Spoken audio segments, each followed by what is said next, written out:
नमस्कार दोस्तों, स्वागत है आपका। आज जो हम कहानी देखने वाले हैं वो एक सच्ची कहानी है। ये जिस लड़की की कहानी है उसका नाम है कैरोल और ये एक स्पेनिश लड़की है।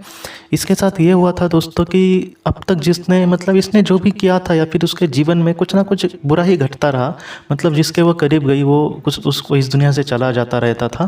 पहले तो उसकी जो माँ थी उस पर उसका बहुत प्यार था, उन दोनों का अच्छी बॉन्डिंग थी, लेकिन उसकी जो माँ थी उसको छोड़कर चली गई। बाद में कैरोल ने लव मैरिज की थी अपने एक दोस्त के साथ और उसका जो पति था वो भी बहुत अच्छा था। कैरोल उसके साथ एक अच्छी ज़िंदगी बिता रही थी, लेकिन शादी के बाद दोस्तों 3 साल के बाद वो भी इस दुनिया से चला गया।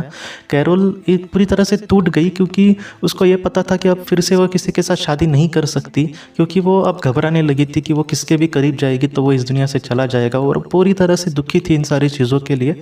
और दोस्तों बाद में क्या हुआ कि कैरोल ने सोचा कि मैं अगर मेरा कुछ अच्छा नहीं हो रहा तो मैं कम से कम किसी का कुछ अच्छा करने की कोशिश करती हूँ।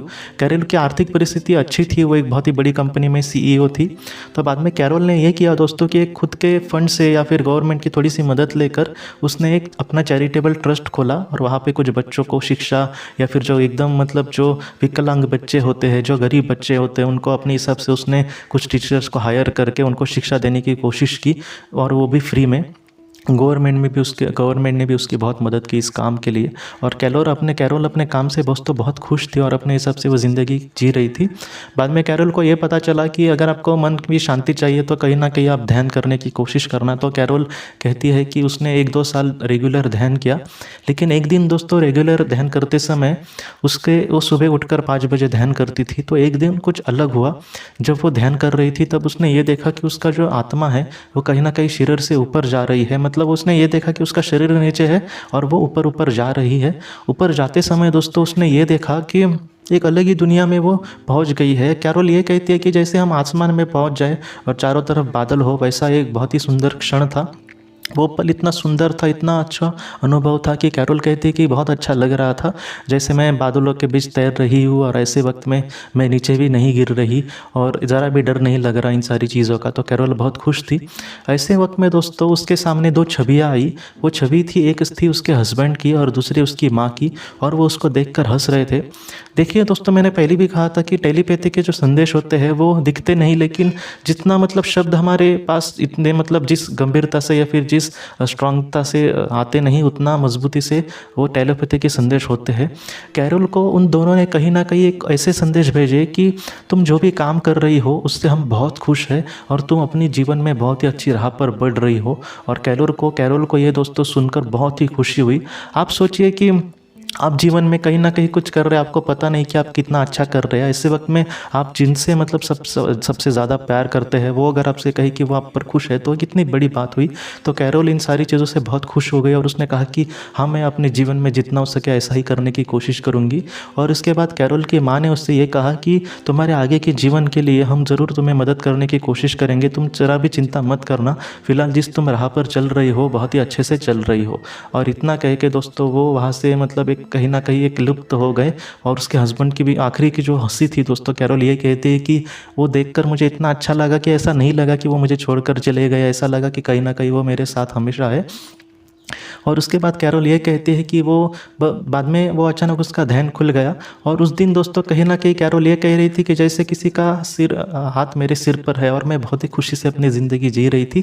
जो भी वो NGO का काम कर रही थी, चैरिटेबल ट्रस्ट का, वो और भी अच्छे से करने लगी और बहुत खुशी से वो करने लगी। जितना हो सके बच्चों की मदद करने लगी, उनके साथ वो खुश रहने लगी। धीरे धीरे उस चैरिटेबल ट्रस्ट में दोस्तों एक टीचर आया और वो भी, उसकी भी ज़िंदगी ऐसी ही थी, उसका भी अपने जीवन में कोई नहीं था और वो तकरीबन 3-4 साल बड़ा था कैरोल से।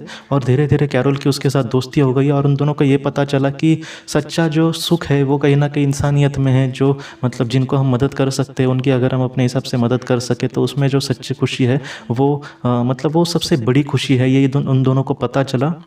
और उसके बाद कैरोल ये कहती है कि उन दोनों के स्वभाव या फिर उन दोनों के जो जो भी पसंदीदा चीज़ें हैं वो एक जैसी ही थी और वो एक दूसरे के दोस्तों आकर्षित होने लगे और उन दोनों ने बाद में शादी भी कर ली। और कैरोल कहती है कि मुझे कहीं ना कहीं जीवन में एक नया एक मकसद मिल गया, फिर मैं जीवन को अब एक अलग तरीके से देखती हूँ, जैसे पहले ही देखती थी वैसे नहीं। तो कैरोल की जो कहानी है, कैरोल यही कहती है कि आज मैं बहुत खुश हूँ अपने पति के साथ और मेरी माँ और उसका जो पहला पति है वो भी उसके साथ हमेशा है, उसको दिल से पता है। कैरोल की जो कहानी कहानी है सबसे बड़ी 2 चीज़ें मुझे लगता है कि सिखाती है कि जीवन में हमारे साथ कभी-कभी कुछ बुरा हो जाता है, तब कुछ लोग कैरोल जैसे टूट जाते हैं, लेकिन वैसे ही मतलब एक कैरोल जैसे अंदर की एक शक्ति वैसे भी अगर हमारे मन में हम तो उत्पन्न करने की कोशिश करें दोस्तों, तो हम कुछ जीवन में बहुत अच्छा करने की कोशिश भी कर सकते हैं। हाँ, कैरोल जैसा इतना बड़ा हमें नहीं जम सकता, लेकिन थोड़ा बहुत भी अगर हम दूसरे के लिए करें तो ये बहुत बड़ी चीज़ है। और दूसरी बात कि अगर हमारे जीवन में दोस्तों हम अपने आप को संभाल कर कुछ अच्छा करते हैं, तो सिर्फ हमारे आत्मा का उससे उद्धार नहीं होने वाला, बल्कि हमारे जो अपने हैं उनको भी बहुत बहुत खुशी मिलने वाली इन सारी चीज़ों से।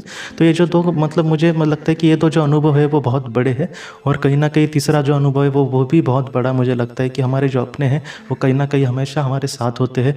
और आज में मुझे कुछ लोग कहते हैं कि वो हमें कुछ मदद करते हैं क्या? देखिए, अपनी सब से वो शायद करते होंगे, लेकिन कभी-कभी हमारी आत्मा ने भी कुछ ऐसी चीज़ें चयन की होती है, इस वजह से हमारे सामने हमें दुःख भोगना पड़ता है।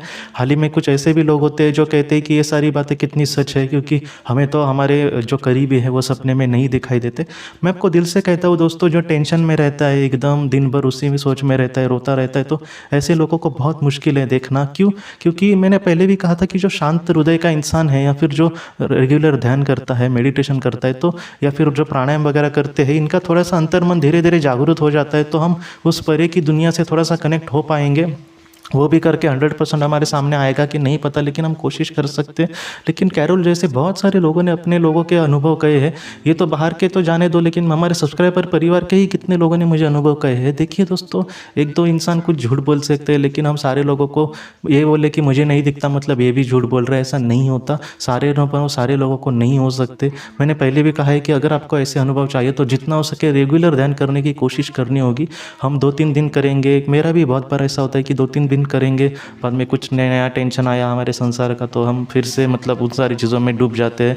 तो ऐसे नहीं हो सकता है। रेगुलर हम एकाग्रता से अगर करेंगे, कुछ ना कुछ हमें ज़रूर पता चलेगा। लेकिन एक होता है ना कि विश्वास के साथ करें तो अच्छा है। मैं सच कहता हूँ, ये जो अनुभव है मैं दिल से मतलब मेरा एक ही मोटिव है, और ईश्वर भी जानते हैं कि जिन्होंने किसी अपने को खोया है उनको थोड़ी सी राहत मिले, उनको ये पता चले कि उनके अपने जो है हमारे उनके साथ है। कैरोल जैसे उनके जो अपने हैं, अगर वो कुछ अच्छा करते हैं अपने जीवन में, तो उनके जो अपने हैं उनको तो उनसे भी ज़्यादा खुशी मिलने वाली है। तो कम से कम उनको खुशी मिले, इसलिए हम कुछ अच्छा करने की कोशिश करें। मेरा यही मोटिव है, बाकी दोस्तों कुछ भी नहीं है।